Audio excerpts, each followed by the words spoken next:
All right, we're in. We're piped in. Pete's got a new setup. I don't know if they adjusted your camera angle, but you are well framed, and I feel like, dare I say, you almost look like Tom Brokaw. Dude, I don't want to do. But with the setup, normally you're a little bit more cropped. Now I'm getting a full kind of.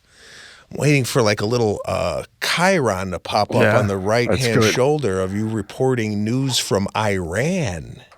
Bro, I'm glad I got this set up because with COVID Part 2 about to kick in, we're going to be needing to do news and shit. They're going to need us even more than they needed us last time. Holy shit. But do you know anything about this? Hantra. Sounds on... What? The Hantra virus. About what? Are you talking about the Hantra virus? Yeah, the Henta, the one that Hackman's. Guys. I thought it was Henta. It's Hantra, am I right? Hantavirus. Hanta, we're both wrong. Henta. What is it? Well, it's basically you get it from like rat droppings, what do you call it? Any kind of rodent droppings, it's a virus you get from it, but it also apparently little particles of it can get in the air. And I don't know if you read the news, this guy was bird watching on a fucking landfill in Argentina, I think it was. And he sucked this shit in. Why did they let anyone off that fucking boat? That boat should have been taken back out to the middle of the ocean and just let them float for a year, and then we'll reevaluate. Why did we let people come home? I'm sorry. So we're going to kill the whole world because Tim wanted to go home to fucking Omaha? He's sitting in a house. I'm sorry for these people, but listen. Was this something that was... I'm confused when a virus happens. Was this virus not floating around 2 months ago? And now all of a sudden it's here. What's and how many people are around rat droppings that this is going to be a problem? I know. That's a good point, because I'm like, how come the people that work at the landfill in Argentina every day, the truck drivers pulling in, dumping, how come they're not getting it? Yeah. I don't know. Again, we don't know here. There we go. So, welcome to the show. We are, what am I coming off of? Yeah. What am I coming off of? Okay, we had Mother's Day, right? Did you do anything for Mother's Day? Do you feel pressure to do something? Well, why? Did you? Let's throw it right back at you. Well, over COVID, the first Mother's Day during COVID, I was completely non-existent for Lana and the family. There was nothing that I did that would signify it was Mother's Day. Because it was, we started COVID in March, and then May happened, and I was still walking around in a robe in my backyard trying to figure out how I was going to pay the mortgage.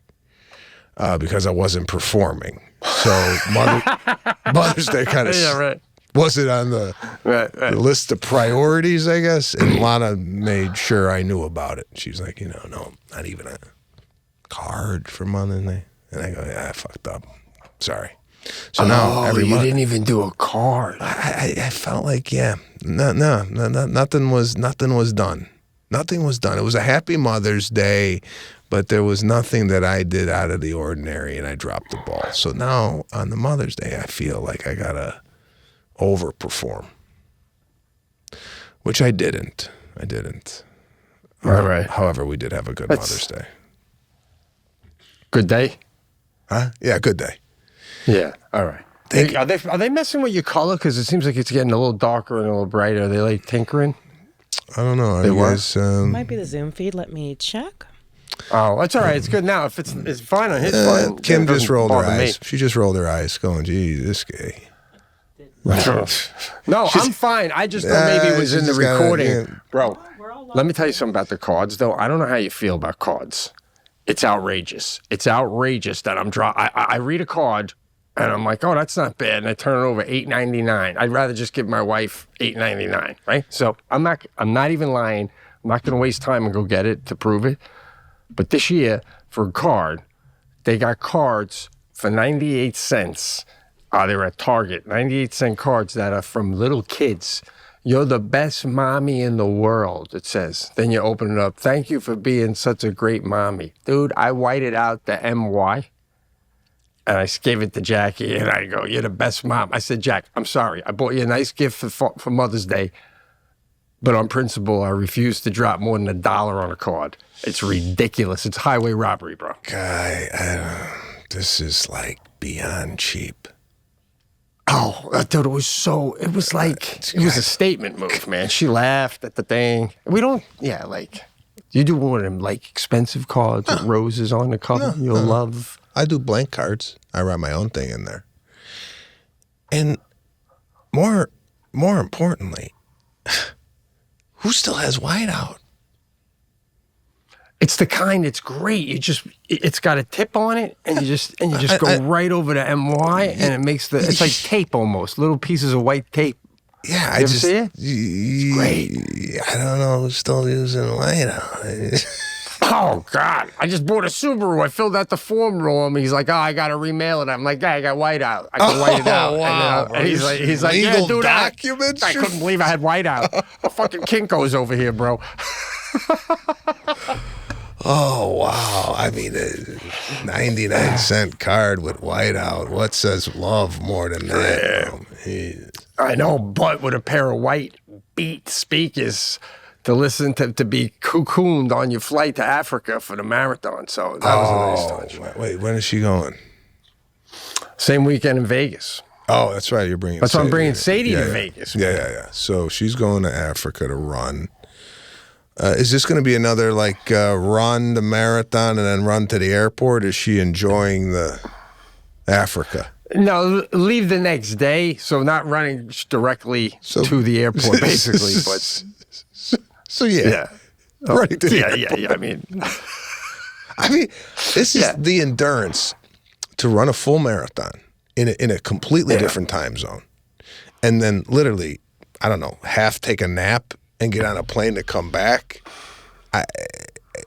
I'm sure people go to these places to kind of enjoy the place, right? Or is it just all about the run? I mean, like have a dinner there to maybe enjoy the cuisine. This is. I don't know. Well, they do go a day early or two. I think a day early or two, because they have always at these marathons they have a convention. At the marathon, so you can get all sorts of apparel and stuff, that says the marathon that you're at. But so she usually gets me a sweatshirt and stuff like that. But by the time they get to this, it's usually like wiped out, not a lot of stuff left. So they get there a little early for that. They'll have one nice African dinner. When they went to the other one, they went up to Mount Fuji for a day. But yeah, and to your point, bro, they're in and out. And not only that, when you're running, it's not like you're going, oh, yeah, look at the thing. You're running. So you may as well go to Milwaukee and run a marathon. Well, that's what I'm saying. I mean, what are we doing? Just running on different pavement in a different country? I mean, even like the jet lag. How the hell do you land? You go out you get a couple sweatshirts, and next thing you know, you're running 26 miles. When I go to a different time zone, when I go to Italy from LA, for 3 days, I'm shot. I couldn't think of getting up and going, hey, let me knock out 26 miles today. You know what I'm saying? I'm like yawning the next day. I'm not all there. To put the running shoes on and hit the pavement, that's a different type of person, man. But and all this flying coach, bro. We're not even talking. Well, what is it? Business, not business. Like an economy premier, plus. like like that. But she gets the bulkhead. It's a whole, bro. She's got it down to a science where she never takes sleeping pills in her life, my wife, right? But she gets them prescribed from the doctor just for the flight. So like, she tries to keep herself on. Like, let's say she's flying and she goes, "We're gonna land at 8:00." She'll time the pill. So when she falls asleep, when she's waking up, she'll be like 8:00 in the morning, like with them. You know what I mean? She fixes her body on it. Oh, wow. goes to sleep. Yeah, so I think that's all part of the challenge, though, for these people is, anyone can run a marathon. Can you fly to Africa and run a marathon? I don't know, bro. It's a different world. Apparently so, but this is amazing.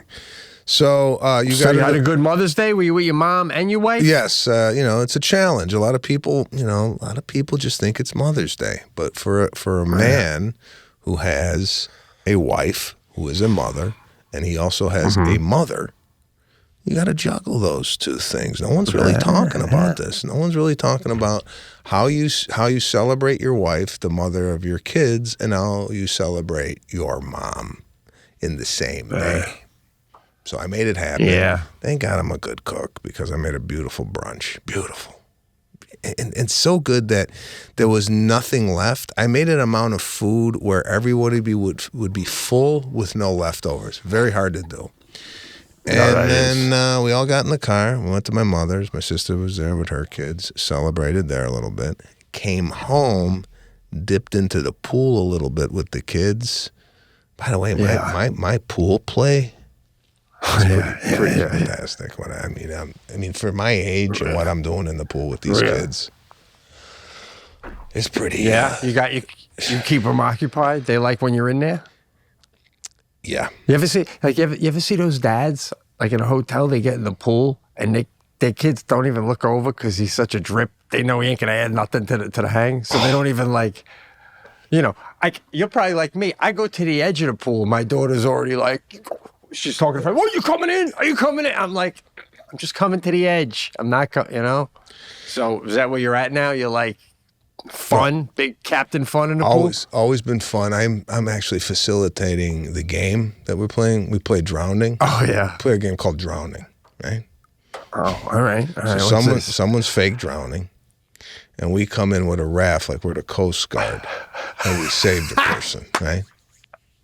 Right. I think I'm taking this a little too far because what I'm doing is like I get so into character. Like the kids are like, okay, Dad, yeah, all right, yeah, because I save them and I ask, I go, what's your name? They don't get sometimes like that. It's got to be a fake name because we're in a fake situation. Like I go to Caruso, I go, what's your name? He goes, Caruso. I go, no, make up a game. You're not really drowning, so you're not really Caruso. Right. Yeah. And I go, character, man. I'm Mr. Huckleberry. I run the safety for the ocean out here. How long have you been here?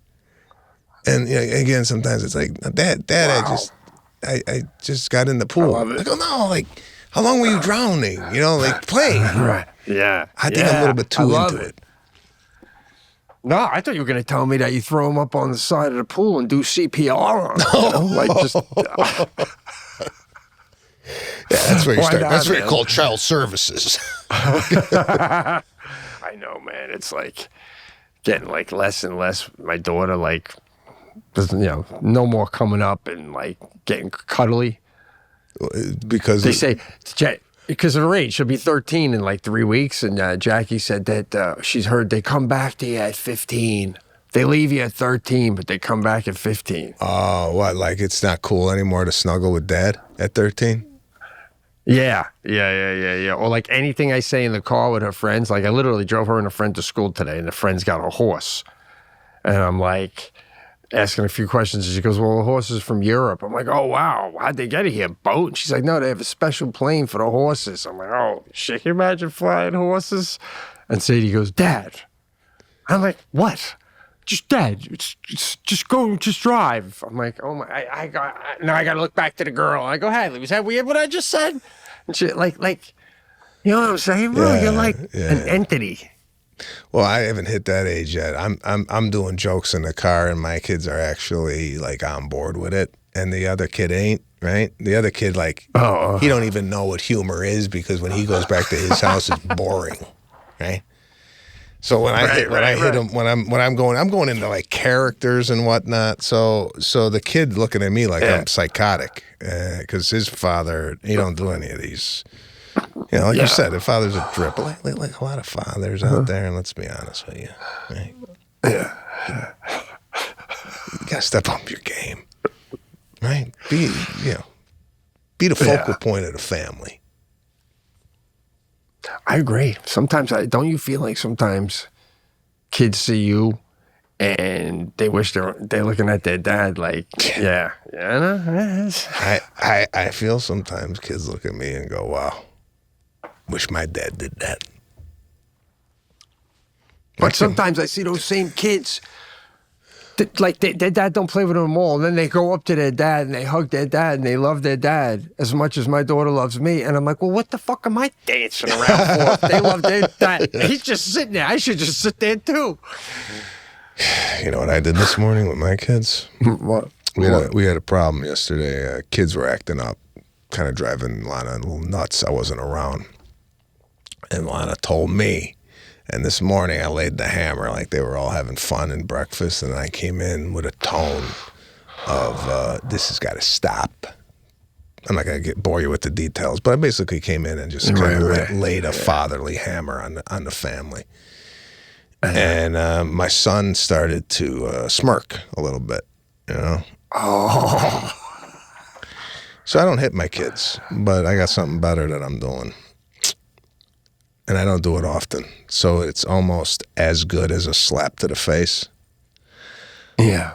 And people might disagree with this, but I'll throw a hard fuck in my sentence.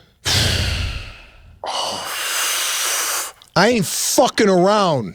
Oh, wow, that will stop the kid from eating breakfast, bro. He looked at me like, oh, let's lose the smile, all right? I threw one of those, it was like I slapped him in the face. See, this is fascinating because I do remember like Saturday Night Fever when the father smacks him in the back of the head and he goes, you're always hitting the head. I do that to Sadie, right? I do it less now. Now I'll tell her, I'd hit you, but you get migraines. But that's what I'll do. And I do it. I hit her. But then sometimes I drop the F-bomb. I never apologize for hitting her, but I always walk back up to a room. I'm like, I'm sorry I used the F-bomb. I shouldn't have used that around you. It's because you hit me too. I'm like, that you deserve. Okay. I think you gotta hit him once just to let him know it's on the menu.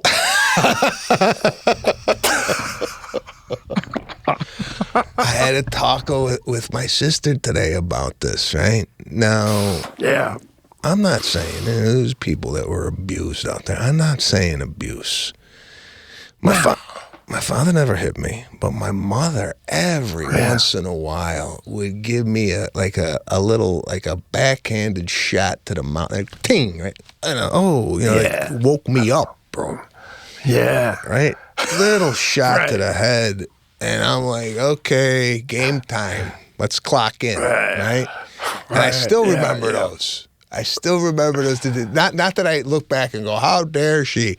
Probably deserved it. But, man, the impact of a little slap to the mouth is effective. Now, I haven't done it.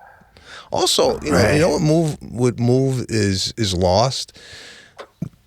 Grabbing the kid's hand, putting it up above, and a little pat on the ass, right? Remember a little spank, just to like, okay. I'm doing it a different way, though. You don't have a son. My son and I play football, and he thinks he's strong, right? The other night, I gave him a shot right into the beanbag just to let him know the type of power I possess, just to... Because he was like, Dad, I'm running over you. And I felt like I had to give him and he had a ball. Bro, this guy went into the beanbag. He came out, he goes, let's do that again. Like he loved it. But what age would you guess, if you had to guess now, which is a hard guess, but what age would you guess that if he was a troubled youth and it went down, he could probably take you? You think by 16, 18? Because you're not a young daddy. No, next year. Well, you better get your hit in this year, bro, while you can. This kid's strong. This kid's got some strength. Yeah. I think he picks it up from, like, Lana's naturally strong. Like, when I would wrestle my wife, you know how you play wrestle with your wife or your girlfriend, right? And then like Lana started like wrestling. I go, gee, she's like I had to try. You know what I'm saying? Like sometimes right. But Lana got up on me. I'm like, what the fuck? Yeah, it was like I was like the gymnast strength. Yeah, man. It's like I had a neighbor who was worked in a masonry for years, Mr. Riccadelli. I worked for him. He was a regular sized man, but my father would be like, "Oh my God, Tito's a beast." Yeah, he lifted a mailbox right out because he's just working with cement every day, so the muscles are it's like a gymnast. She's not big. But if you have to go up against the gymnast, you notice that power that you don't realize is there, right? Bro, Oh, yeah. No, it's I never thought I'd marry a woman, and you same, that like, I could take my wife, but you would definitely know I was in a fight, you know? Right? I thought I'd marry like a Natalie Portman where I just, one backhand and she's down for the count, you know? I feel like your wife could beat the shit out of you and me at the same time. No. There's been times she's got a glimpse of my strength and she's all mouth, bro. Don't forget that. She's only Kim's 100. horrified. She's 130 pounds. Bro, just to give you an idea of what's going on here at Sirius, we have a rival show next to us right now. This has never happened before since we've been doing the show here at Sirius. Andy Richter is in the next, so I could look out the window and see an entirely different show going on through the glass.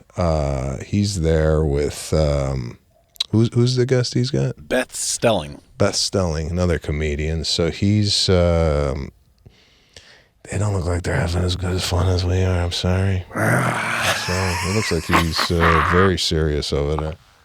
And by the way, I don't like a lot of knickknacks on the table. I noticed a lot of the studios you go by here, there's a paper cup and there's like a highlighter and this, that, and the other thing. I like a clean surface. I don't like any like little knickknacks. Well, do you have an audience would be interested to notice, do you have like any sort of prep you do? I mean, do you like, even when you interviewed Paul Anka, which is coming up, I believe, did you have notes in front of you, or do you just wing it, like know it in your head and go? Yeah, I did have notes that I had to refer to a little bit, but I'm getting a little bit better at kind of off the cuff type of not looking down and having more of a conversation and then asking questions based on what they're saying rather than, so during COVID when you were, right. I don't like to look down. Yeah, but like now, do you have, like I got notes, like just in case, to Pete, talk about when have stuff. I ever had notes? Never. Even on stage. You don't even go up with a glass of water. The whole freaking tour. I'm up there 15 minutes and I got a cup. You're up there like an hour and a half practically. No water, no notes. It's like Patrice O'Neill used to kind of work that same way. It's really fascinating. I don't like it because I feel like if I go for a sip, I lose the audience. Done. Like I go for a sip, I feel like they go to their phone. Go, who called me? So I need to stay locked in the whole time. So what do you got? What do you got on your notes? You brought it up. Oh, well, listen, this is, as you always say, the show it's more than just a show, it's a lifestyle. Yeah. And I'd like to slide into the beauty and health department here for a second. Oh, that's interesting. And I stumbled onto a health secret that I'd like to share with you specifically and the audience that's like mind-blowing, all right? Yeah. Andrew, if you can you just slap up that photo of what I sent you today? I want you to see these are the tomatoes I've been eating for about 2 to 3 years now. I'm banging out averaging about 4 of these a day when I'm home. Wow. Can you see? Wait, they're about this big. Hold on. You're eating raw tomatoes. It's like my favorite thing, plowing through them. Jackie buys me that package like every 3 days. Okay, so and she opens them up. Like an apple? Yes, it's a technique. Because she puts them in a bowl right up on the counter by the sink. And right next to it, she's got and it just, I just did this like when we were still in Fredonia. I just did it one day and it became my thing. And she had a little square dish that she always has salt in, like if you want a pinch of salt we don't use a salt shaker. And then we always have hard-boiled eggs. She peels them and has them in the fridge. So when I want a snack, like at lunchtime, I go, I'll have a tomato and a hard-boiled egg. But then I still do a hard-boiled egg, but now the tomato just took off on its own. The key is, so I grab the tomato, right? I do a quick rinse I just get it wet. I shake it off under the sink. And then you got to cup the whole tomato because when you bite into it, it could pop on any different direction. Accidentally, and you don't want it to blow everywhere. So right over the sink, I just bite the tip off, right? Like a little like that, a cap. Eat that. Then I take a pinch of salt and put it on the open wound that I just bit through. And I bite in, I eat, and then when it goes down, I take a little more salt, sprinkle a tiny bit on until the tomato's gone. Oh my God, bro, I do 2, 3 at a pop. I mean, sometimes I've had up to 6, right? So now, they're unbelievable. And then sometimes I'll take the hard-boiled egg and I take just the egg white and I'll get a piece of cheese and I'll have a 3 combo. So I bite into the tomato, then I bite into the little cheese, and then I bite into the egg white, and it all just mixes in there. Just nothing but health. Now, I go to the doctor recently, and the lady does my blood pressure, and she's like, wow, are you feeling faint or anything? I said, oh, no, why? And your blood pressure is so low. Do you run?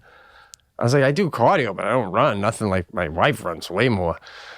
Oh, well, no. I go, why? Is it unhealthy? She's like, no, but it's like, if it goes much lower, it would be a concern. But you'd probably know because you'd start to be lightheaded and stuff. Then I get my test done. Cholesterol's through the roof. Fantastic, right? I don't know how to tell you the numbers, but it's great. So I'm like, damn, Jackie's like, yeah, look, it's great, Pete, da-da-da. And then I'm eating one of these tomatoes one day, and I'm like, what the hell are these called? I want to tell Sebastian about this. And I Google it, and I go, oh, it's a cocktail tomato. And then I Google, are cocktail tomatoes good for you? And then I read it, and they're like, they're unbelievable for you. They can lower blood pressure. They're great for cholesterol. And I'm like, oh, my God, my blood pressure is almost flatlining because of these cocktail tomatoes. Bro, nibble these every day. It'll change your life. You know what? A plain tomato is difficult for me to enjoy. I have to have like cheese on it, or like a little burrata, or maybe a little basilico, and some salt in order for me. I've never been one to eat a tomato like an apple. I have to I might have to try it. The way you're making it sounds delicious. It's gotta, I can't do it with any tomato, man. It's gotta be those kind of tomatoes. They're just sweet. They're not the little ones either. The little ones are no good. It's gotta be those ones. They're just perfect, bro. I'm telling you, man. I don't know if I'm into you like doing this over the sink, bro. It sounds inhumane. Yeah. It's perfect. I eat 90% of my meals. 50% of my meals over the sink. You know, man. What, do you use the sink as a plate? Yeah, you grab something like a cookie, and I walk over to the sink, cupping it, and I bite right over the sink. Yeah, just fucking that.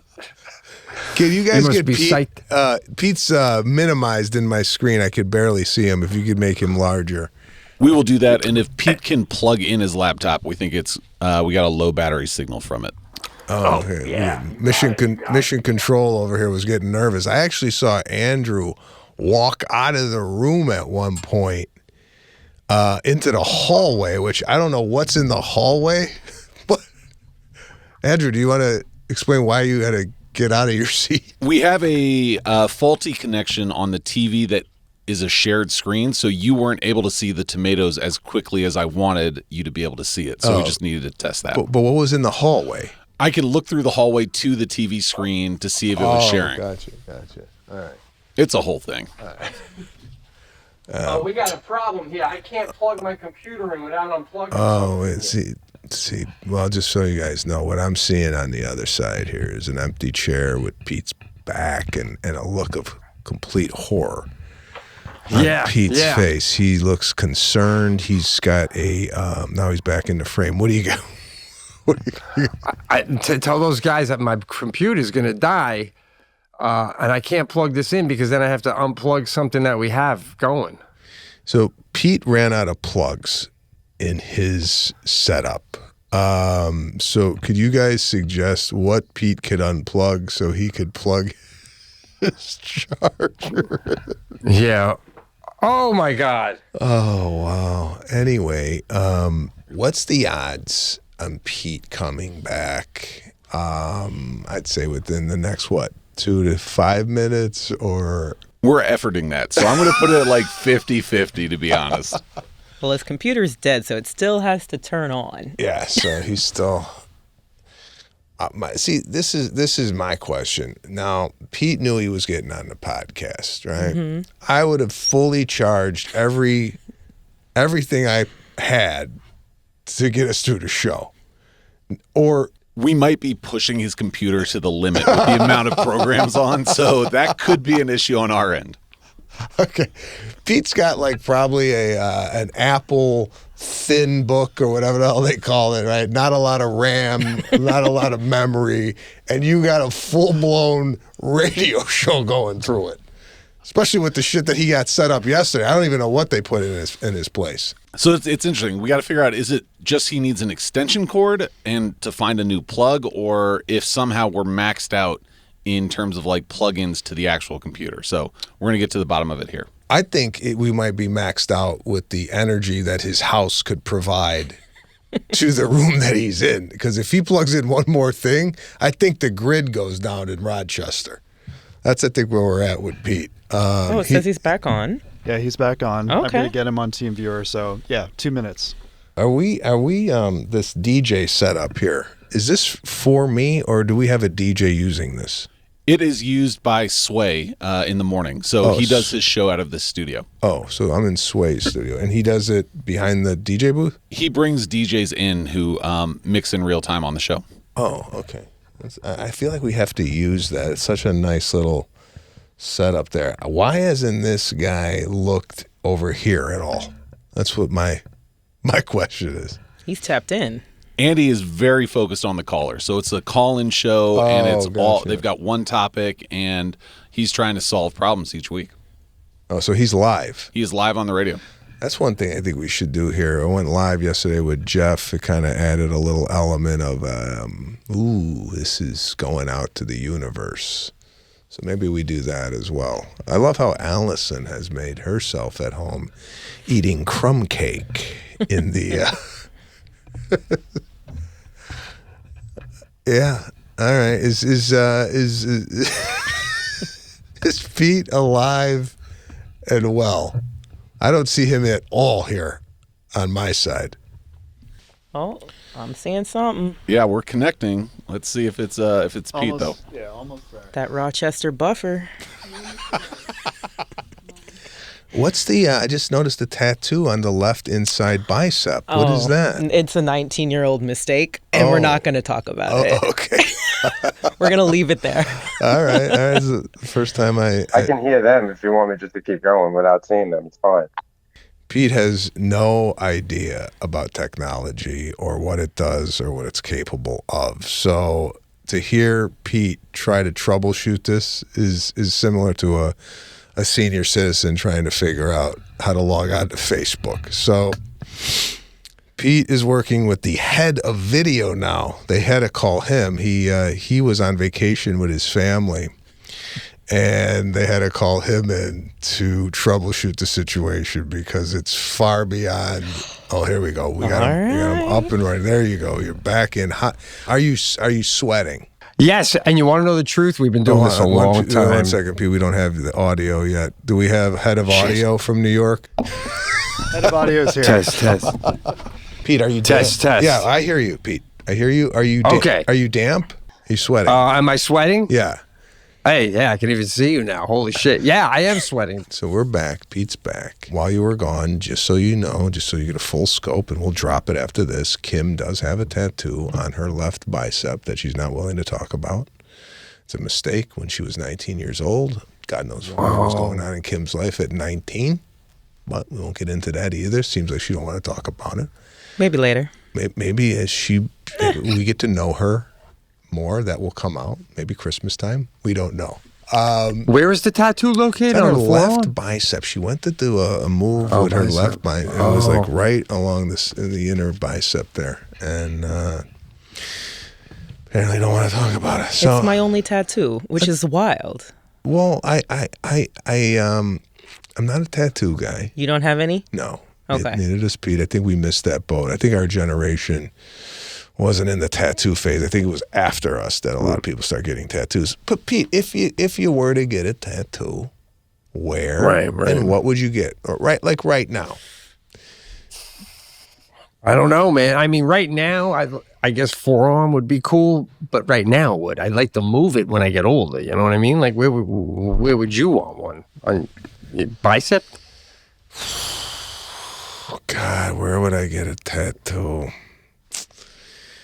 I don't know. I think people start to get like a little creative with where and what they're putting on their body now. Growing up, or not growing up, I think when tattoos first came out, it was cool, or maybe it wasn't. But there was a lot of like barbed wire around the bicep for guys. I felt like that was like, hey, look at this. Oh, that became a thing. Yeah. Before that, I think a lot of people from the military got it, and it was right here on the kind of upper bicep of like an anchor, right? Wasn't that the go-to tattoo for a while? That was Popeye. I think I remember having that one, but I don't know. Was that? I mean, then you got mom, but it was always the bicep, right? Growing up, it was always the bicep where you'd have it. Yeah, I feel like now a lot of people are getting that like little skinny writing. Like it's like a skinny writing that goes down their neck. It looks like, it's like I don't know what it is, but it seems to be popular now. I don't know. For me, I don't like to do what everybody else is doing, so I'd have to go not the bicep. I don't know, man. I don't do facial stuff. What about right down the throat? Maybe from the Adam's apple right down into the chest plate. Just right here. Jesus. No? Can you imagine? That's crazy. I don't know, man. That's not our style. I gotta bring this up. I don't know if I should or not, but oh God. It's one of those things where it happened to a kid, and I can't really exploit this story because there's a kid involved. Not that it's anything bad, but I don't want to put that out there. Pete, give me some stuff on the pad here. I gotta like recalibrate my brain. Oh, okay. To talk about, you mean? Well, listen. Do we have visual on me? Because I got something a bit. All right. If you cannot look at me for 1 second, give me like 10 seconds. Yeah. I want to, and I know you have problems too, okay? Yeah. I'm going to show you what I do every night now for about 2 weeks straight going, and you tell me if this is sustainable. Like my wife expects me to do this shit now for the rest of my life. This is every single night, all right? Well, actually, you can just, all right? So you can watch anyway. You see this one. Okay. So you know this, and I know you got this, and I don't know if you stopped doing it. But first I put this shit on, right? Like that. Yeah, I tried. I hold it for 10 seconds. 1, 2, 3, 4, 5, 6, 7, 8, 9, 10, right? So now that does that. And I'm gonna put it on, bro. I mean, I know you did a whole bit on it on the special, but I'm wearing this now. I'm not even gonna get it undone. Is this the kind you had? What do you got? The hostage tape? Is that what it's called? Yeah. It's I do the black. Every night, bro. This is what I do. This is fucking ridiculous. I'm sorry for the F-bomb. Okay. And every night I put it on, and then Jackie asks me a question, and I try to answer her, and the first night I put this shit on, bro. Is this what you had? Okay, first of all, for the people listening, Pete has tape over his mouth. It's like a black tape, and then he has a breathe strip on his nose. Now, I was inspired by you. I had breathe strips in my bedside table drawer. But my breathe strips are magnetic. So You got the magnetic ones. All right. I put the magnets on the side, and then I put like a magnet on top of the magnets, and then it opens up the airways. I don't like anything on my face. Magnets. Right. What do you call? Face mask, tape. Right. Do you notice when you take the tape off, you got fragments of the tape still on your mouth? Have you seen that? Have you gone outside of the house with tapelets on your face? Well, I definitely have it from the strips on my nose, but for my face, it hurts so much with the beard that I rub hot water on it. But the reason I need the tape, I don't know about you, but like, I put the thing on my nose, right? So when I lay down, I'm breathing out of my nose, but as soon as I fall asleep, bro, my jaw just drops. And then she wakes me up and she's like, "You're snoring." And bro, one time recently, I said, "Don't you wake me up ever again." Like, you're not yourself. When someone wakes you up, you're like, bro, I could murder a baby if you wake me up at 3 a.m. I swear to God. Like, you just, and like I come down in the morning and I apologize. So then she said, "Why don't you use the tape that Sebastian was talking about?" And I'm like, "I'm not using that shit." And then I finally got it, right? And I mean, bro, we had the hardest laugh we've had in months. We were crying. I bet you guys will when you put it on. I mean, I couldn't breathe. I was laughing so hard. She's laughing, looking at me. But now I fall asleep and my jaw doesn't open. Yeah. And my mouth's not as dry. It's like actually not bad, but it's ridiculous. But for the rest of my life, like, it's separate rooms, bro. Well, are you getting through the night with leaving the tape on the whole time? Because I had to rip mine off halfway through the night. I didn't like it. Yeah, I am getting through, ironically. And even in the morning when I roll over, she's already out of bed. And I give myself another half hour. I keep it on because I'm actually liking how it's keeping my mouth shut.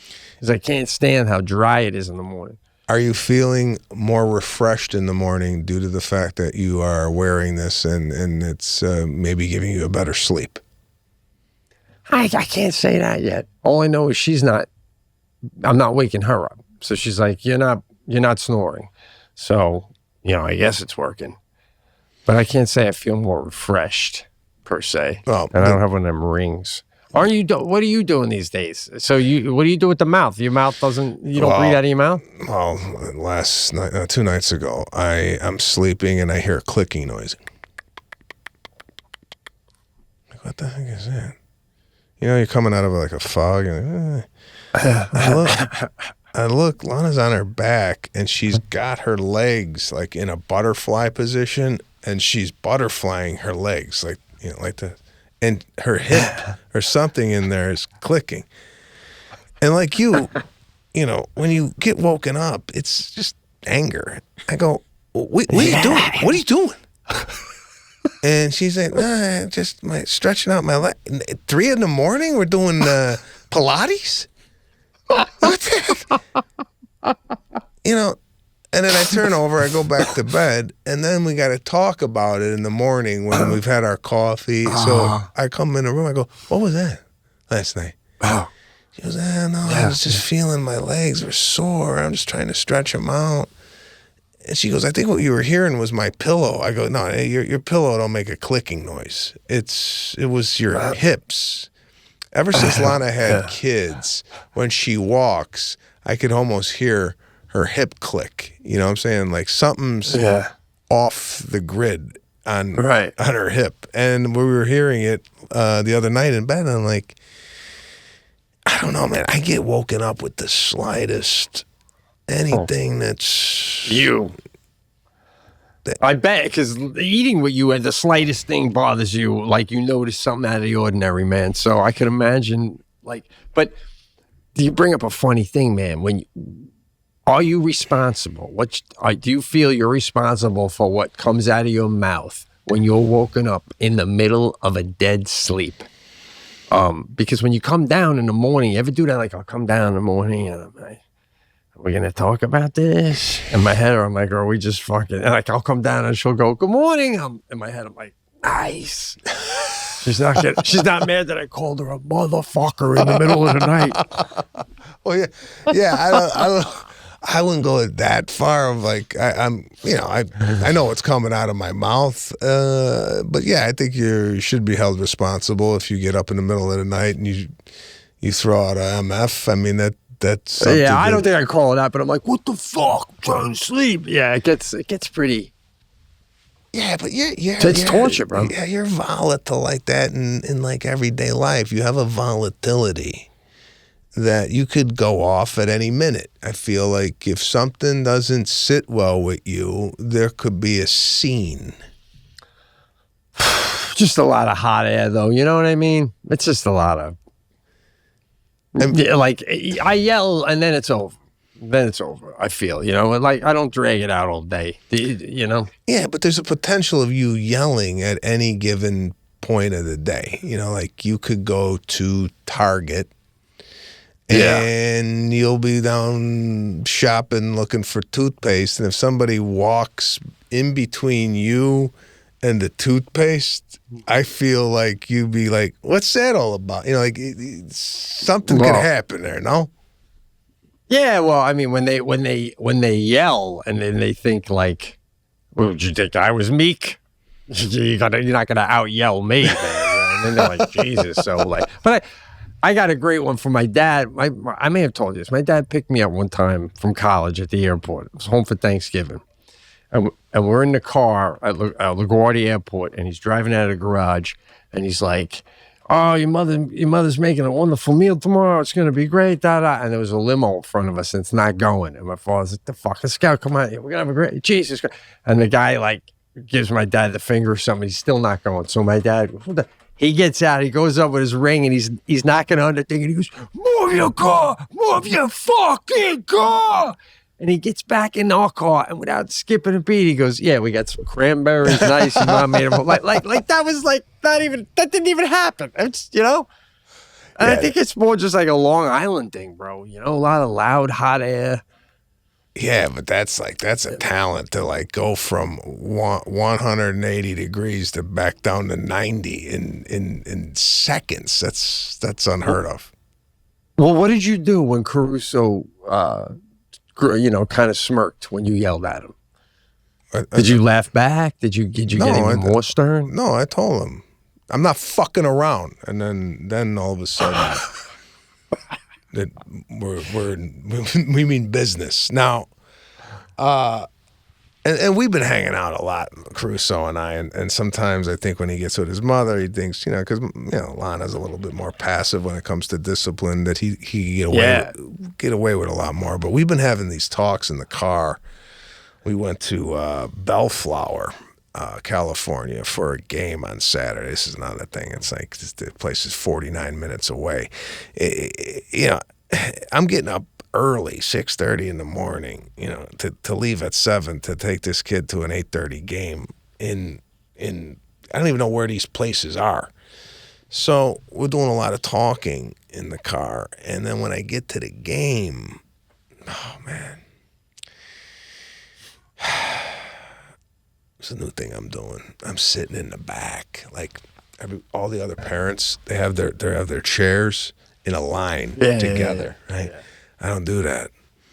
I go a row back, and even the parents look back at me going, you want to bring up your chair? I go, nah, I'm good. I'm good here.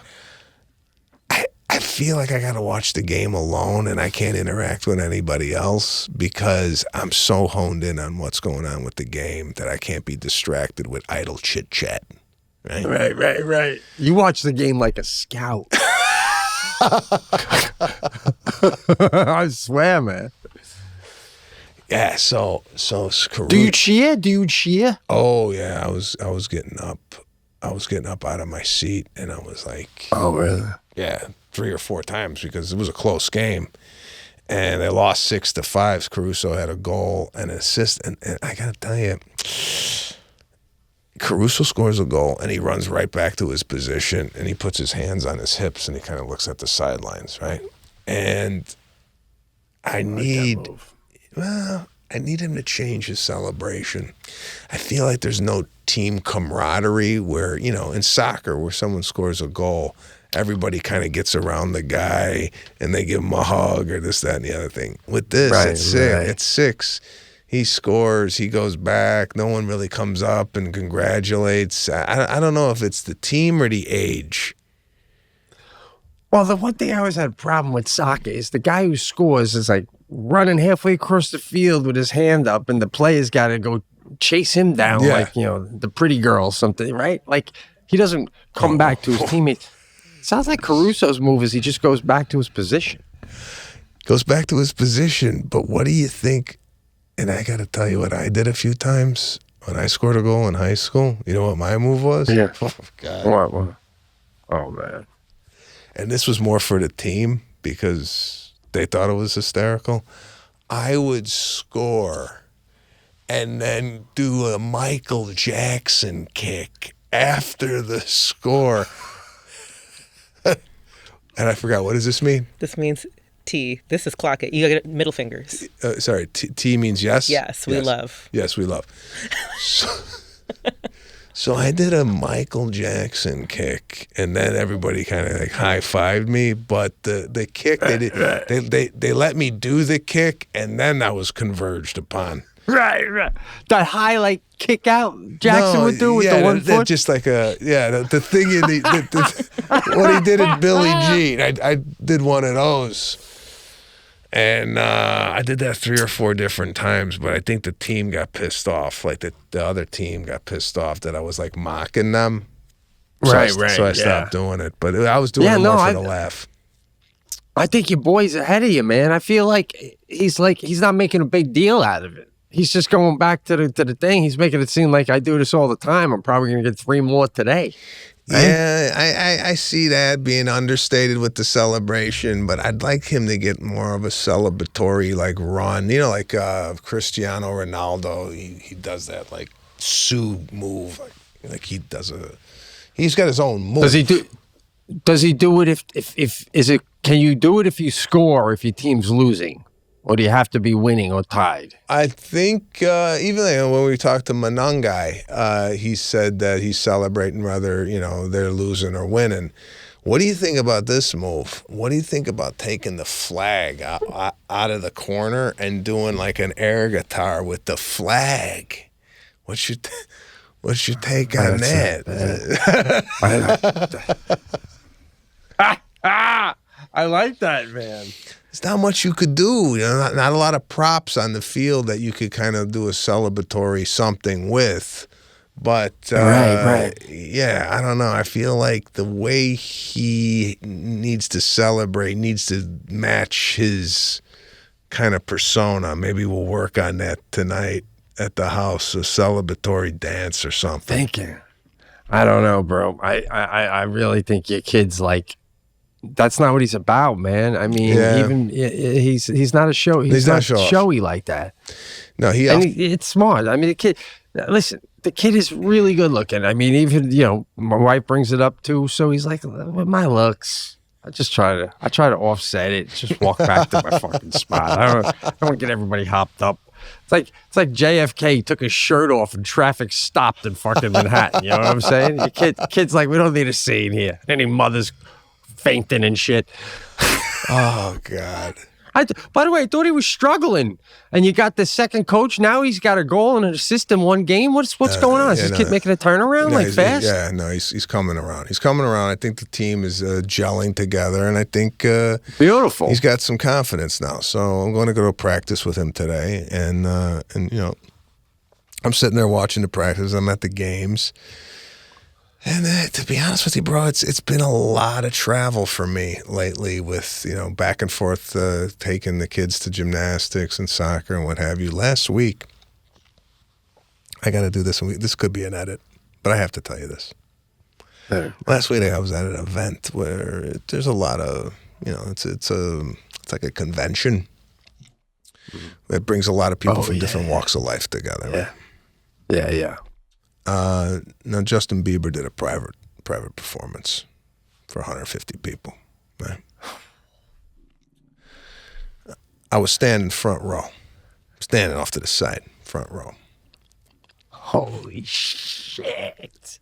He comes out, doing his songs, and we earlier this year, in October of last year, I went over, did the live stream with him. Right. Yeah. Hey, what's going on? I got a wave, bro. Just got a wave from another host. Andy Richter. Andy Richter gave me a wave, bro. Nice. I feel like I just got anointed into the Sirius XM. You actually work here now. I work here. That's it. I'm You're an- a colleague. A colleague just waved to you, bro. A colleague. I'm an employee. Who's Andy Richter? Anybody know? No, I'm kidding. I know who he is. Yeah. So I'm standing there going, all right, I can't. This is a really intimate performance. This guy just did Coachella, and now he's in honor 50. He's doing songs right now. The song I like that he does. I want to see if you like this song. It's one of my favorites off the new album. It's called Yukon. All right, you like this song? Love this song. Okay. I love the song so much, I downloaded about 9 to 10 different remixes of this song. Did you do? Okay. There's so many. There's so many, right? So he's singing this song, right? Yeah. He goes to one side of the stage. He gives somebody a hug. I don't know who it was, but he gave him kind of like a bro hug, right? Then he's coming to my side of the stage, and I'm like, hey, here we go.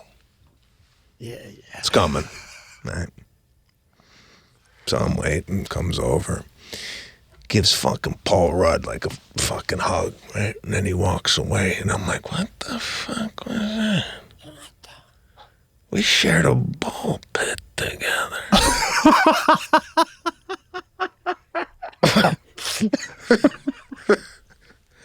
Right?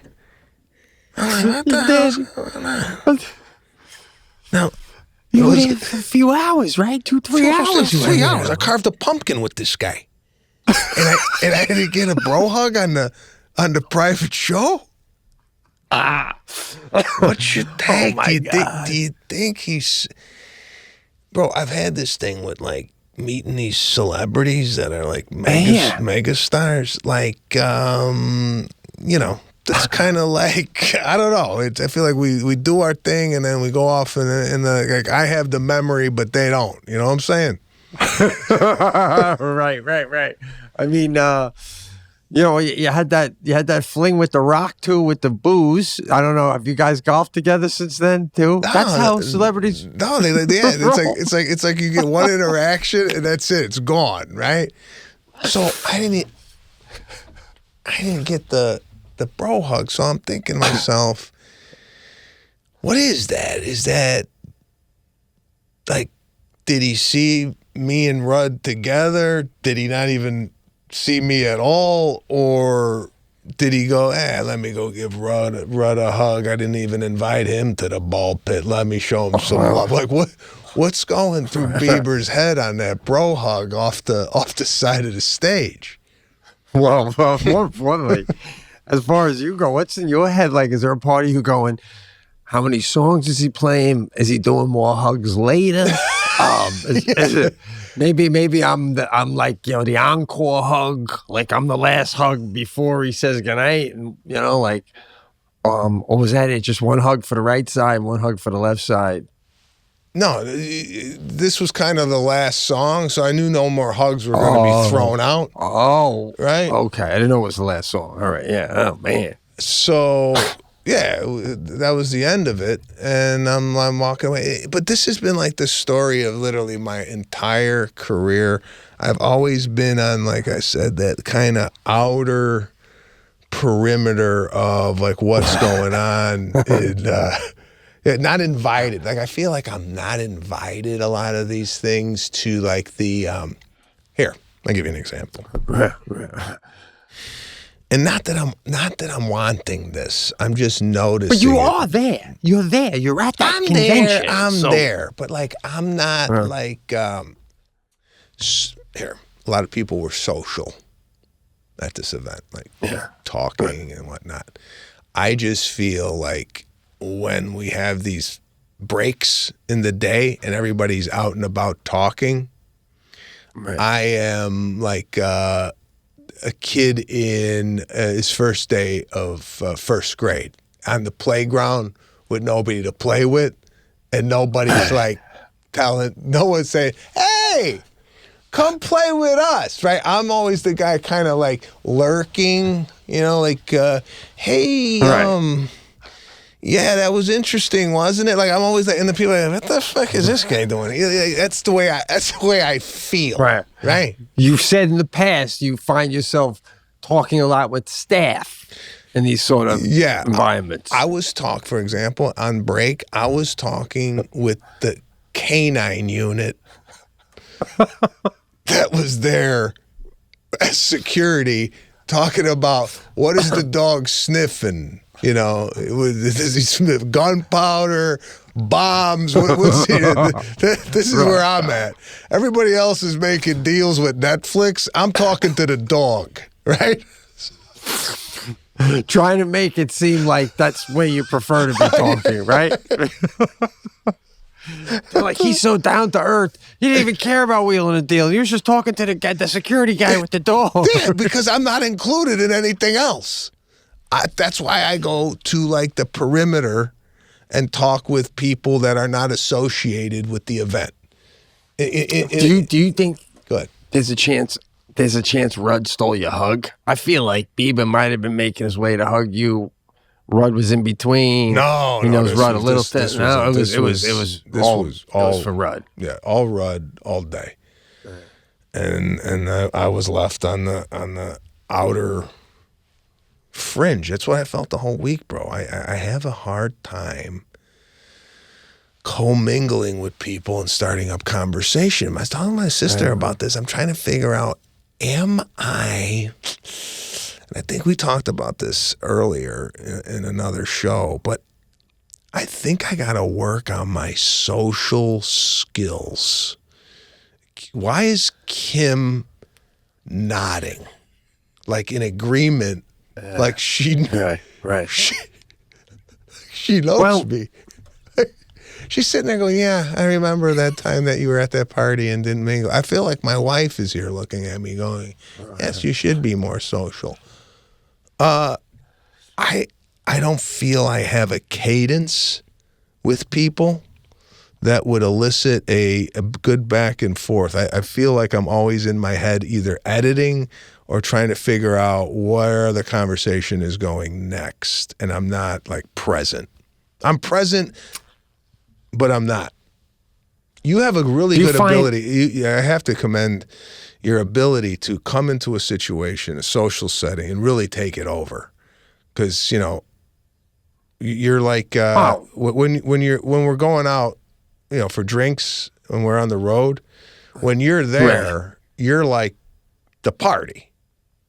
And when you leave, everybody else is like, you're the party too in your own way. You're just in your own way. I think you're overanalyzing. You just do it in a different way, man. No. Yeah? I mean, with people I know, I'm one guy. When people I don't know, I'm another guy. It takes me a while to I'm like a souffle, bro. I gotta like take some time for me to rise. But unless somebody takes the initiative, it's hard for you. Like, that's not how you roll. Like, why wouldn't you turn to Rudd and just be like, listen, I don't know anybody here. You mind if I tag along with you? Like, Cinderella at the ball. Otherwise, I'm talking to staff all night. He'd laugh and go, hey, this guy, boom, boom. And now you got your first buddy, You're in the next Paul Rudd movie. He's probably filming right now. Guy's prolific.